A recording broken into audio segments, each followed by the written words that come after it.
President Bongbong Marcos, Lisa Marcos, makinig kayo. Totoo ba na gumawa kayo ng aksyon kasama ng FBI na ako ay nyo nang ipaligwak at binigay sa kanilang kamay? Kaya't sila'y gumagawa ng ganito with impunity sa aking sariling bansa. Kung ganyan ang ginawa ninyo, I will not honor you. I will not respect you because you did not honor me and you did not respect me. You are no longer worthy to be our trusted leader. Mabuti pa, hanggang maaga pa, Bongbong Marcos, Lisa Marcos, Martin Romualdez, bumaba na kayo sa posisyon. Mag-resign na kayo. Pangulong Bongbong Marcos, akala ko matuwid ka na tao. Ikaw, First Lady, akala ko matuwid kang tao. Totoo ba yung ginagawa ninyo riyan?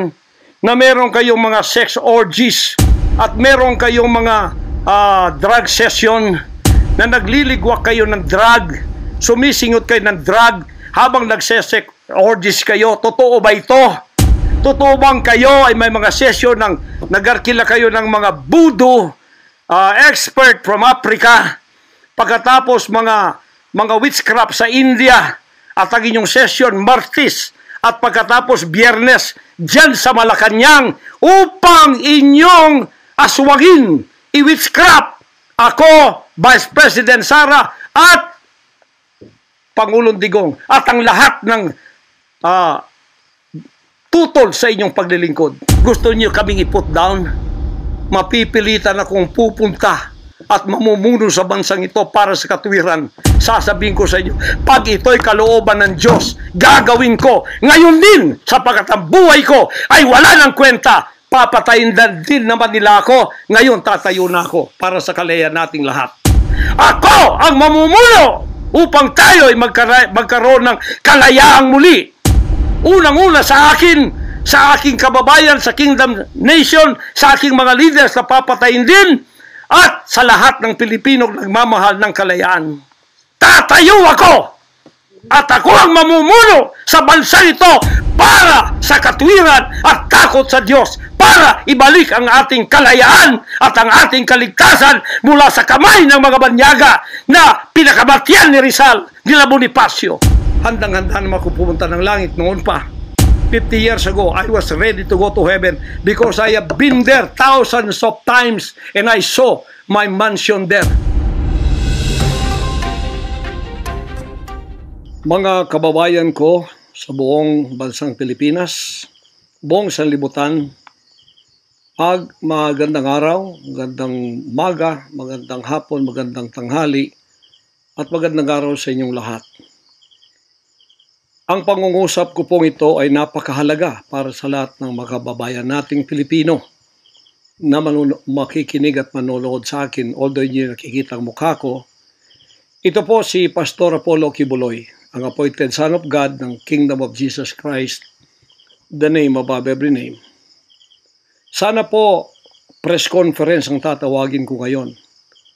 Pero dahil nanganganib ang buhay ko, ay hindi po muna ninyo makikita ang aking pagmumukha. Ang akin lang po munang boses ang inyong maririnig. Mahalaga po ito na sasabihin ko sa inyo. Mga kababayan,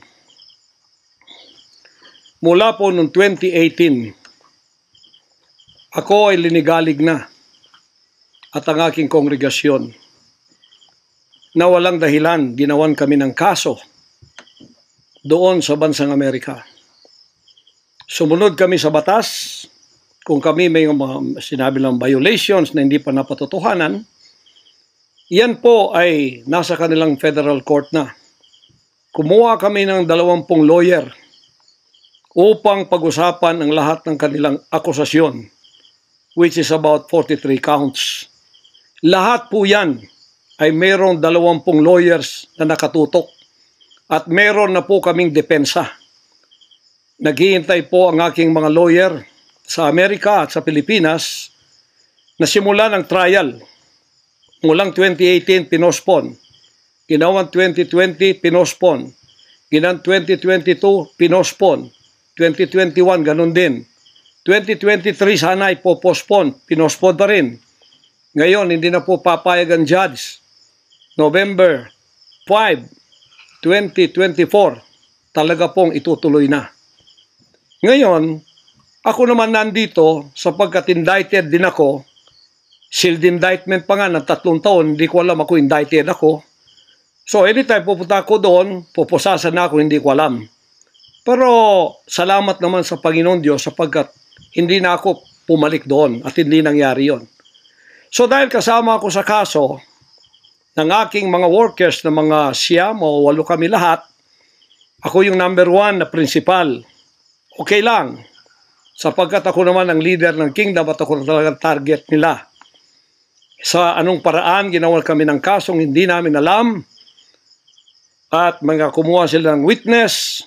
Handa na po kaming lahat ng aming depensa, lahat ng aming documents ng aking mga lawyers, US-based lawyers, handang-handa na po kami. Pinopospone nila palagi, pero ngayon hindi na. Ngayon, ako dito sa Pilipinas, dahil nandito na ako nung dumating yung mga kasong yan, hindi ako lumaya sa Amerika, kundi dumating ako dito, wala pang kaso. Kinasuhan ako ng naka-sealed indictment, hindi na ako nakabalik doon, pero nandito na ako sa Pilipinas. So hindi po ako tumakas. Ngayon, dahil nandito ako, I will use my constitutional rights for extradition na siyang treaty ng ating bansa. Yan po ang iniintay ng mga lawyers ko dito sa Pilipinas at sa Amerika. Iniintay namin ang request ng US Embassy sa Department of Foreign Affairs. Hindi po dumating. Sapagkat kung yan pag-uusapan, i-endorse doon sa Department of Justice, wala rin doon. Hinintay namin para pag-usapan ang extradition treaty kung paano gagawin. Handa din po ako sa kasong yan kung ako'y ma-extradite pagkatapos mapag-usapan at nakadaan na kami ng Court of Appeals, Court of First Instance at Supreme Court. Kung ilang taon yon, dapat magtiis din sila. Hindi dumating yon, hinihintay ko hanggang ngayon. Wala pong request na ganon. Ngayon, eto po ang mahalagang ibabalita ko sa inyo. Mula noong 2018 hanggang ngayon, hindi na po kami mapakali sa ating sariling bansa. Nawala po ang aming kalayaan sapagkat kami dito ay sinosurveillance. Sinosurveillance ako dito sa Pilipinas ng CIA at ng FBI. Sarili kong bansa, ako po ay nagtatago sapagkat liligwakin ako ng ganun-ganun na lang. Walang extradition process na gagawin. Dumating po sa aming kaalaman sa mga sandaling ito from reliable sources.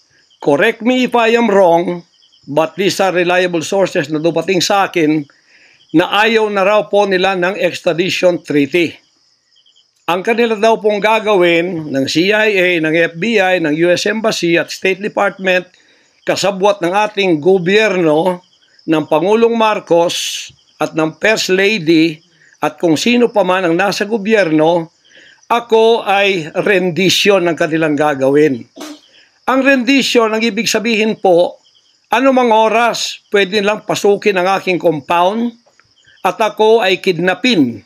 It's not only rendition, but also elimination. If it is possible, pwede nila akong i-assassinate. So, nandun po sa dalawang yun. Kidnapping or assassination. Killing talaga, murder. Yun po ang dumating na balita sa akin ngayon from reliable sources. Kaya, mulang 2018, alam na po namin na may gagawin sila. Hindi lang namin alam kung paano sapagkat ang iniintay namin ay extradition sapagkat yun ang treaty natin. Ngayon, ito pong gagawin nila dahil hindi na sila dadaan doon ay illegal.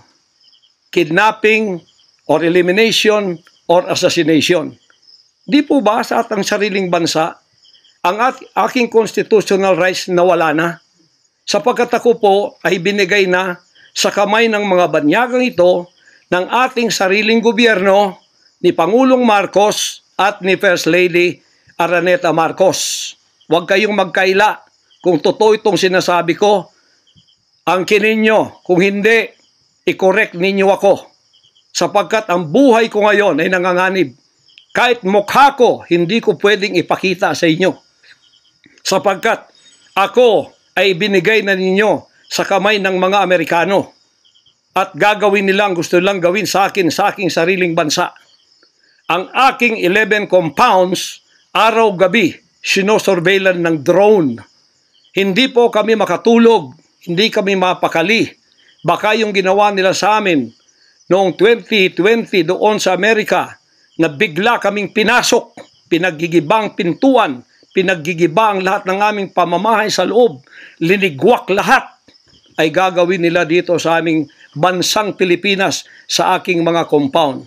Saan man po ako naroroon, nandoon sila nakasurveillance sa akin at naghihintay na lang ng tamang pagkakataon upang ako ay kidnapin o kaya patayin o kaya i-assassinate na ganun-ganun na lang para mawala ako dito sa mundong ito.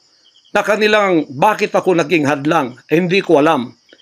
Hindi lang po yun mga kababayan, kundi ang aking leaders lahat kasama na sa elimination. Ito po ang aking Board of Administrators, senior leaders, lahat po sila ay pwede na rin nilang patayin lahat. At pagkatapos hindi namin alam kung anong plano nila sa buong properties namin sa Kingdom Nation. Bakit ganito sila kagalit at bakit ganito ang kanilang treatment sa akin na isang appointed son. Ang ministry ko po ay evangelizing the whole world with the Word of God. Hindi ko naman kasalanan ako'y maging kaibigan ng politikong tulad ni Pangulong Duterte, Vice President Sara. Taga Davao po kaming lahat. Lumaki kami lahat dito. Alam ko po ang aking mga kaibigan, sila. Lumaki kami, mayor namin yan, prosecutor pa, naging congressman, naging president. Yan po ang aking pakikipag-ugnayan for nation building. Wala akong ibang interest sa bansang ito, kundi ang pagunlad. Ngayon, ako po ay inuusig. Ako po ay ginigipit.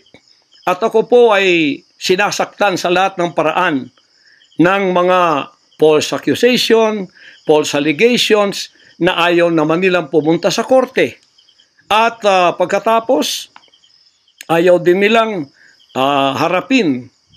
paharap itong mga false accusers na pinaggagawa nila to destroy my reputation para idamay sila Duterte family doon sa kapupuntahan ng mga investigasyong walang kakwenta-kwenta. Hinamon ko na kayo, punta kayo sa korte. Ayaw ninyo, ikaw, Risa Hontiveros, ikaw, kayong tatlo dyan na nasa kongresong puro leftist. Hinahamon ko kayo, sabi ko, pumunta kayo sa korte sapagkat ang SMNI, walang kasalanan, ginurgur ninyo sapagkat idinadawit ninyo kami sa politika. Nalis ninyo ang aming malayang pagpapahayag, ang aming press freedom, pati ang liberty ko na, ang aking freedom, ang aking constitutional rights, wala na po. Palagi kaming nagtatago. Palagi kaming lumilingon sa likod namin sapagkat hinahabol kami. Nakapalibot sa amin ng mga CIA, alam namin yon. FBI nandyan din. Pinag-usapan na ito dyan sa State Department. At ang reliable sources dumating sa akin. Ang ulo ko po ngayon, may patong na $2 million or 100 million pesos ang ipinatong sa ulo ko. Baka yan ay madagdagan pa kung may maunang makapatay sa akin. Ano ang nangyayari sa bansa natin? Ngayon, mga kababayan, ay meron pa pong gagawin daw sila sapagkat meron na daw silang search warrant. Pagkatapos daw, isi-search ang aming lahat ng compound. At hindi daw kami papayagan na merong witness na sasama. At ang balita namin, kung ito'y totoo, sa reliable source ay nagsasabi na paplantingan daw kami ng bomba, guns, and drugs sa aming mga compound. Yan po ay aming babantayan. Sinabi ko na po muna sa inyo dito sa live na to para kung mangyari man ang mangyayari, sapagkat wala po kaming ganon, ay sila po may kagagawan nun. Ganito ka-evil ang kanila pong mga pag-iisip sa ngayon, masyadong desperado. Aywan ko kung bakit. Kung kayo nasa katotohanan, nasa kapangyarihan, bakit kayo natatakot? At huwag ninyong pasamahin ang aming mga abogado para sumama sa inyo sa pagsisearch. Kaduda-duda na yon. Hindi po pwede yun. Ano tayo? Bansang Hapon ng panahon ng giyera? Ano to? Panahon ni Hitler? Na wala kaming pwedeng lawyer na sumama sa inyo? Kayo-kayo lang? Pagkatapos, pwede nyo kaming barilin pagka kami nakikipag-usap na kailangan may witness para kamerahan namin ang ginagawa ninyo na wala kayong lusot kung meron kayong gagawin na kabulastugan. At pagkatapos, ipapatong ninyo sa amin. Pagka ito'y totoo, we will resist you. Hindi kami violent, pero hindi kami papayag na wala kaming mga witness na sasama sa inyo. Lawyer at saka barangay captain ang hinihingi namin na magiging witness sa lahat ng search na gagawin ninyo sa lahat ng aming pamamahay, kwarto o kung ano. At may lawyer kaming titingin muna sa inyong dokumento kung ano ang isi-search nyo. Kung anong bahay, kung anong compound, kung ano lang ang dapat nyong gawin at ilang oras. Hindi to open-ended eh.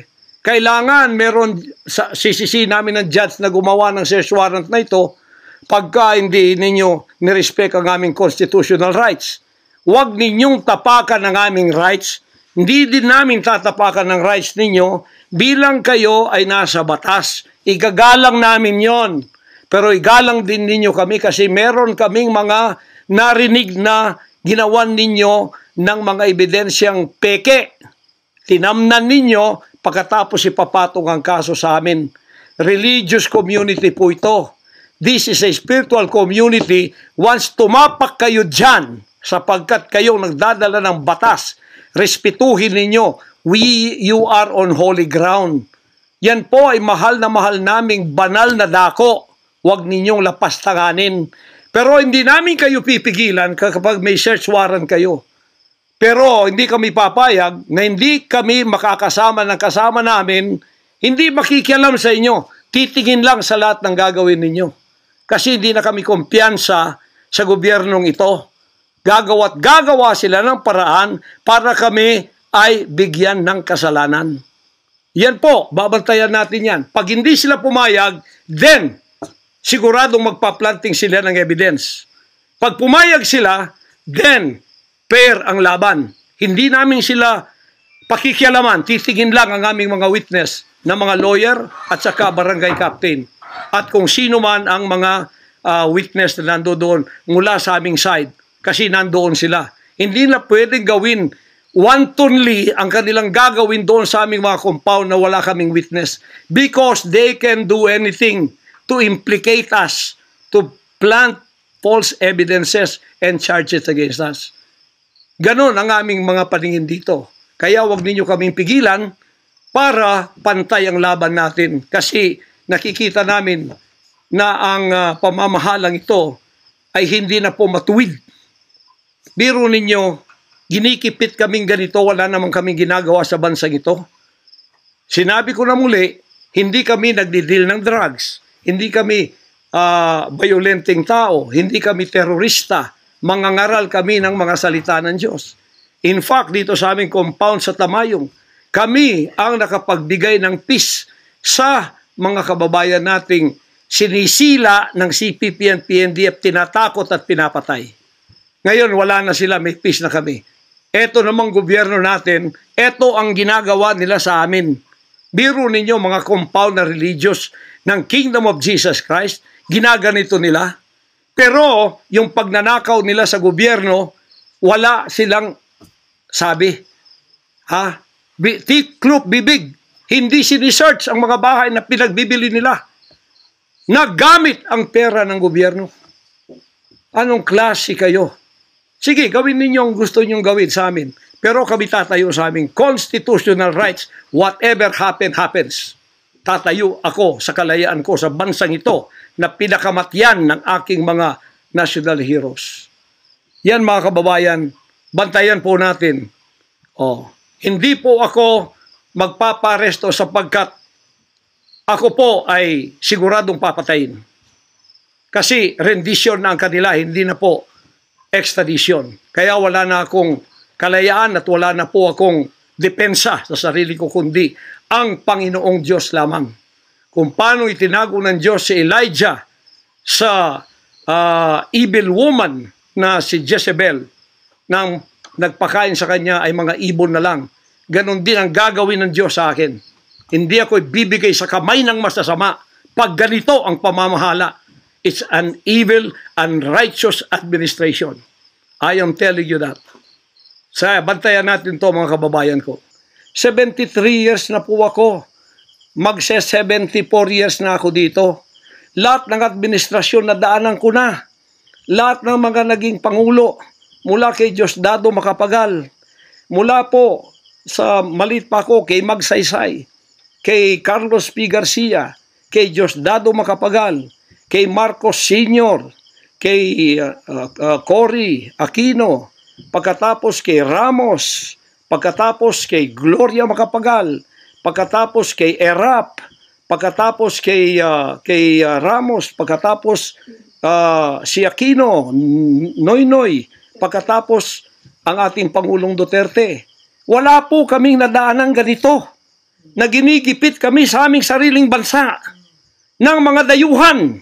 Nakasabwat ang ating pamahalaan na aking sinuportahan pa naman noong nakaraang eleksyon.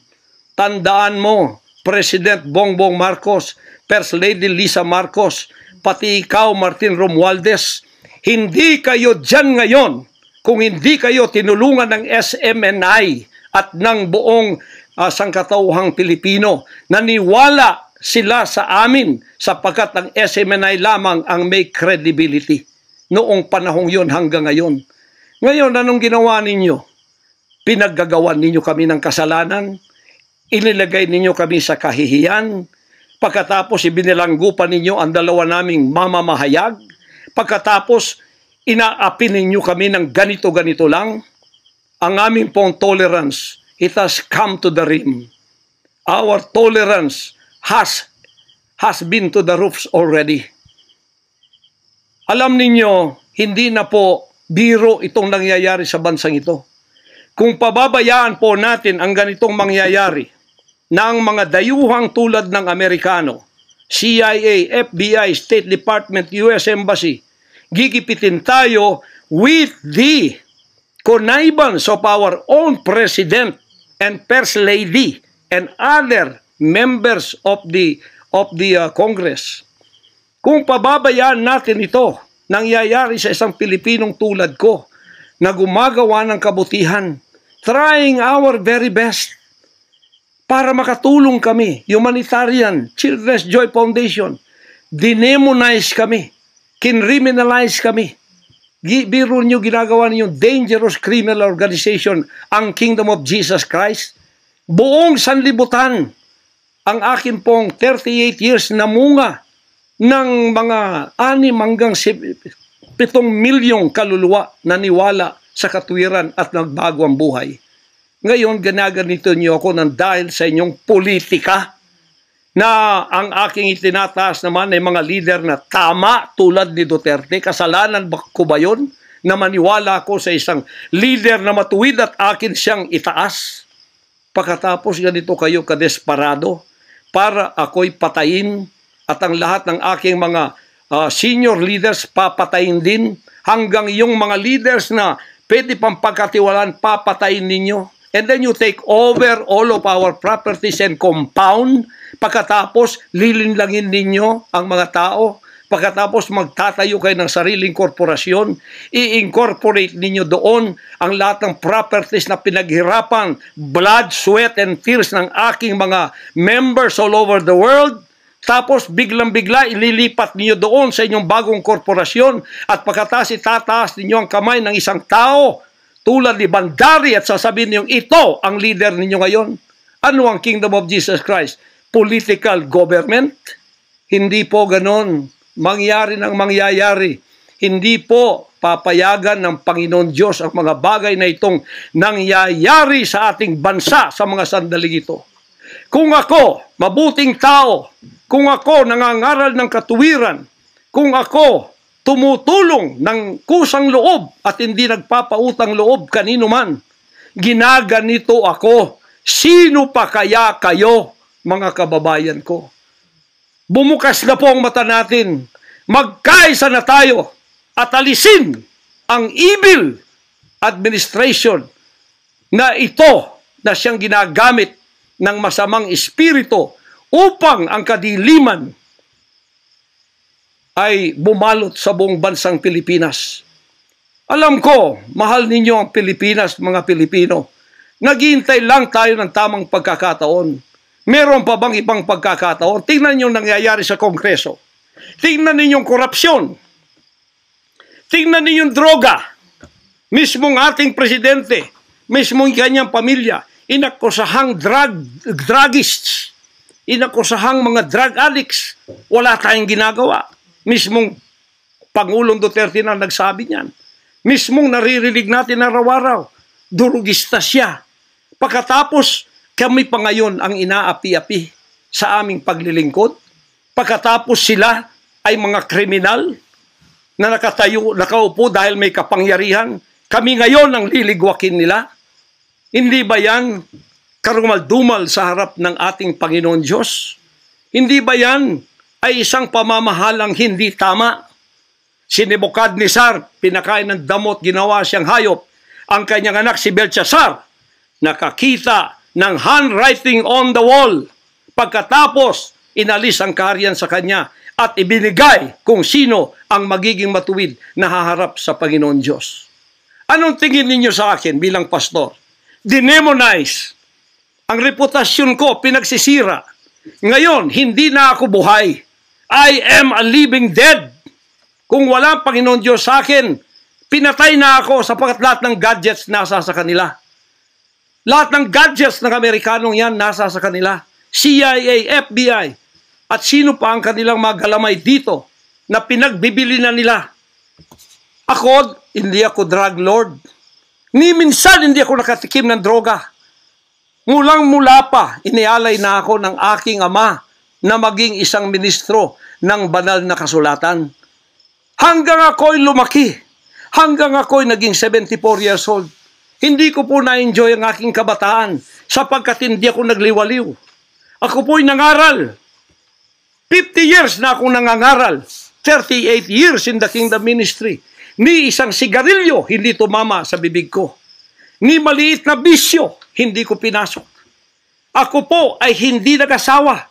Ngayon, inaakusahan ako ng napakaraming babae. Ito po ang kasalanan ko. Pinayaman ako ng Panginoon Diyos, akala nila sa akin. Single ako, kaya pinag-aagawan ako. Pagkatapos na ako ay maghihindi, mapapahiya, ibabaligtad nila sa akin. Yan ang tinatawag kong Potiphar's wife syndrome. Hindi po ako nagsasalita ng ganito kasi mapahiya ang mga babaeng yan. Nag-aagawan sila. Mahirap man sabihin. Pinag-aagawan nila ako. Dahil nananawagan sa mga magulang, mayaman na tayo pag nangyari ito. Sabi ko, hindi mangyayari yan kasi dedicated ako eh. Napahiya, ngayon binayaran at ngayon binabaligtad ang lahat ng istorya. Mahirap pong sabihin ko ito kasi masisira ang kanilang pagkababae. Napilitan lamang ako sapagkat ang buhay ko po'y nanganganib. Anytime pwede na akong kidnapin kung nakita ang aking lair, ang aking hideout. Anytime pwede na akong ligwakin. Ang aking mga BOA leaders, hindi na po natutulog sa compound. Kung saan-saan na lang po mga membro kami natutulog. Doon sa mga payak na mga bahay, doon sa mga bahay na hindi kilala. Sapagkat lahat po kami nakalista na. Napapatayin, gugurgurin. Wala po silang takot kasi nasa kanila daw ang kapangyarihan. Mahal kong kababayan, nagtatago ako sa kakisariling bansa. Sariling mga compound namin na pinaghirapan. Hanggang kami na ako saan nagpapalimos. Pero yung amin pong sinusulisit, tingnan ninyo ang humanitarian na ginagawa namin. Ni 5 wala kaming ninanakaw. Yung mga volunteers ko, walang sweldo. Araw at gabi. Sapagkat nakikita namin ang mga kabataang Pilipino. Pinabayaan ng mga politikong yan. Kami po nagsasacrifice para mapakain sila, mapaaral, na wala pong bayad. Pagkatapos, ang kababayan nating nalipusta, kalamidad, walang tumutulong. Kung may tumutulong man, politika at may kabayaran. Nagtitiis po kami sa mga pag-alipusta. Sa paninira, inaangkin namin yung kasi malaki ang ganti namin sa langit. Ngunit pagka nakasalalay na ang ating mga kalayaan, lalo na sa kamay ng mga banyagang ito, na wala naman tayong ginawang masama sa kanila, tumutulong pa ako sa Amerikang yan. Nagdodonate ako doon sa malalayong lugar tulad ng Apalachian na hindi nakapag-aral ang mga bata. Bumili kami ng napakalaking library para sila'y makapag-aral. Mga Amerikano po yan. Kinikilala ba nila yon? Kung nagseselo sila sapagkat ako'y umusbong sa bansang Amerika, problema na po nila yon.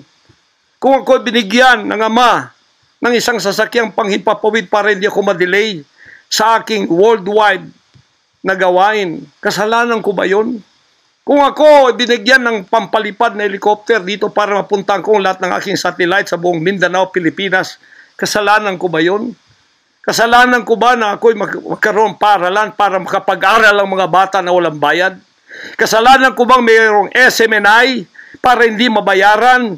At pagkatapos itong salot na CPP-NPA na marami pinatay ng mga members ko, ministro, at iba pang mga inosenteng Pilipino for 54 years ay magsasalita ng katotohanan na hindi natatakot. Ngayon kami ang tinatakot ninyo, nililigwak ninyo. Anong klase kayo? Kung hindi kayo tatayo ngayon, mga kababayan ko, sapagkat ako'y living dead na, wala nang kwenta itong buhay ko, iaalay ko ito sa bansang Pilipinas. Ako ang mamumuno upang tayo ay magkaroon ng kalayaang muli. Unang-una sa akin, sa aking kababayan, sa Kingdom Nation, sa aking mga leaders na papatayin din, at sa lahat ng Pilipino nagmamahal ng kalayaan.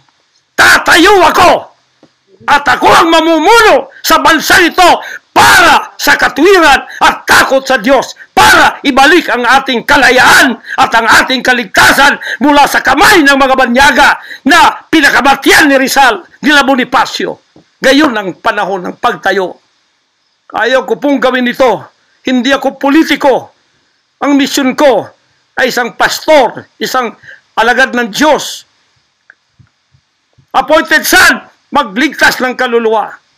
Ngunit hindi nyo kinilala yon. At ngayon sinisikil ninyo ang aming kalayaan na ma-enjoy namin ang labor namin for 38 years. Blood, sweat, and tears. Ang gabi ginagawa naming araw. Hindi kami nagmolestiyan ng ibang tao. Lumago ang bansang Kariyan. Ngayon, you are envying and jealousy. Gusto niyo kaming i-put down. Mapipilitan akong pupunta at mamumuno sa bansang ito para sa katwiran. Sasabihin ko sa inyo, pag ito'y kalooban ng Diyos, gagawin ko. Ngayon din, sapagkat ang buhay ko ay wala ng kwenta. Papatayin din naman nila ako. Ngayon tatayo na ako para sa kalayaan nating lahat. Mahal kong mga kababayan, ito po ang mahalagang mensahe ko sa inyo sa mga sandaling ito. Hindi ko po uurungan ang sinumang gumagapi sa bansa ko at sa aking kalayaan na ako mismo nagtatago sa aking sariling bansa within 74 years. Hindi po nangyari ito ngayon lang. Pangulong Bongbong Marcos, akala ko matuwid ka na tao. Ikaw, First Lady, akala ko matuwid kang tao. Totoo ba yung ginagawa ninyo riyan na meron kayong mga sex orgies at meron kayong mga drug session na nagliligwak kayo ng drug, sumisingot kayo ng drug habang nagsesex orgies kayo? Totoo ba ito? Totoo bang kayo ay may mga session ng nagarkila kayo ng mga voodoo, expert from Africa, pagkatapos mga witchcraft sa India, at ang inyong session Martes, at pagkatapos Biyernes dyan sa Malacanang upang inyong aswagin, i-witchcraft ako, Vice President Sara, at Pangulong Digong at ang lahat ng tutol sa inyong paglilingkod. Biro ninyo, naging demons na kayo, nag-devil worship na kayo kung totoo man ito. Nag-devil worship na kayo kung totoo man ito. Para lang kayo ay manatili sa kapangyarihan, para lang kayo ay humawak ng aming pera, hindi ninyo pinaghirapan. Kami po ay nagbibigay ng taxes. Lahat ng aking kingdom materials from China, may taxes lahat yan. Milyon-milyon ang aming binabayad. Ngayon, ginagawa pa ninyo sa amin ito? Matuwid ba kayo? President Bongbong Marcos, Lisa Marcos, makinig kayo. Totoo ba na gumawa kayo ng aksyon kasama ng FBI na ako ay nyo nang ipaligwak at binigay sa kanilang kamay? Kaya't sila'y gumagawa ng ganito with impunity sa aking sariling bansa. Kung ganyan ang ginawa ninyo, I will not honor you. I will not respect you because you did not honor me and you did not respect me. You are no longer worthy to be our trusted leader. Mabuti pa, hanggang maaga pa, Bongbong Marcos, Lisa Marcos, Martin Romualdez, bumaba na kayo sa posisyon. Mag-resign na kayo sapagkat hindi hihinto ang tinig na ito habang naririyan pa kayo. Mga kababayan, tatayo ako sapagkat patay naman lang din ako. Tatayo ako hanggang buhay pa, hanggang may hininga pa ako para sa natitirang buhay ko ay magkaroon naman tayo ng boses at magkaroon ng kahit munting kalayaan na lang mula sa mga banyaga na kasabwat ang mga kapiling Pilipinong ito na itinayo natin sa kapangyarihan, akala natin ay maasahan natin sila. Mga demonyo pala. Sorry to say that, but that is the truth. If that is not the truth, then tell me. And you cannot judge me. You cannot condemn me. I am dead already. I am a living dead in your book. CIA, FBI, State Department, USA. Gawin ninyong gusto ninyo. Ngayon na nakapagsalita na ako, lalantad na ako. Hindi na ako natatakot. Ako ay handa sa glorification.